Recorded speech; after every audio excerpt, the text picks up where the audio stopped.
কাঠামোর পরিবর্তনের কথা বলছে নাগরিক পার্টি এবং সামান্তা শারমিন। মোশাররফ ভাই, আপনার কাছে কি মনে হয় যে কাঠামো পরিবর্তন না করে নির্বাচন দেওয়াটা অনুচিত হবে, কিংবা নির্বাচন হলে আর কাঠামো পরিবর্তন হবে না?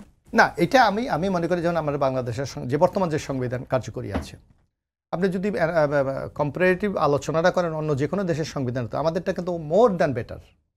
কিন্তু ব্যাপার হলো আপনি প্র্যাকটিসটা কী করছেন, এটা কতটুকু কার্যকরী করছেন না। যেমন আমাদের অনুচ্ছেদ 7-এ যান, আপনি আর্টিকেল 7-এ যদি আপনি যান, জনগণের সকলের মালিক। জি।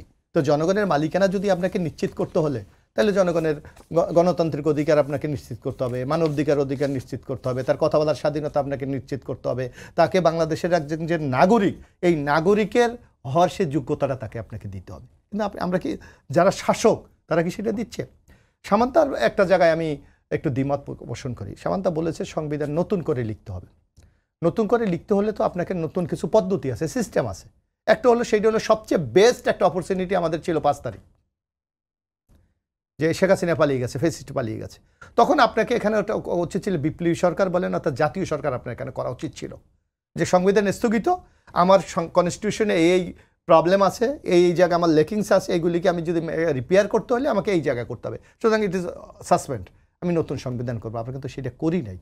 না করার কারণে কি হয়েছে, আমরা বিদ্যমান কনস্টিটিউশনের অধীনে, অর্থাৎ যিনি আমাদের রাষ্ট্রপতি তার অধীনে আমরা শপথ নিয়েছি, অর্থাৎ এই সংবিধানকে আমি মেনে নিয়েছি। এখন আপনি যে সংবিধানের অধীনে মেনে নিয়েছেন ডক্টর ইউনূস, এই সংবিধানের অধীনেই এখন রাষ্ট্র পরিচালনা করছেন। আপনি যদি এই সংবিধান না মানেন, এখন আমি যদি বলি না এটাকে আমি মানি না, তাহলে ইউনূস সরকার তো নাই, এই উপদেষ্টা পরিষদ তো নাই, তাহলে আপনি কীভাবে রাষ্ট্র পরিচালিত হবে? এখানে যে একটা বেকুয়াম তৈরি হয়েছে, এই বাস্তবতাকে আপনার থেকে অনুধাবন করতে হবে, এটাকে আপনাকে স্বীকার করে নিতে হবে।